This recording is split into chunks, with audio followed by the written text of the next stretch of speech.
কাউকে প্রয়োজনের চেয়ে বেশি দাম দিতে নেই। কারণটা কি জানেন? দিলে সে তোমাকে সস্তা ভেবে বস্তায় পুরে ডাস্টবিনে ফেলে দিবে।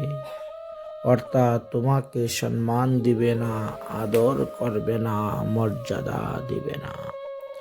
তাই যাকে যতটা শ্রদ্ধা, ভক্তি, প্রেম বা দাম, মূল্য দিতে হয় ততটাই তাকে সেখানে দিবেন।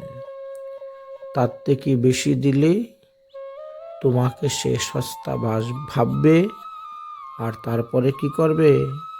তোমাকে বস্তায় পুরে ডাস্টবিনে ফেলে দিবে। এটাই তো মানুষের চরিত্র বর্তমানে।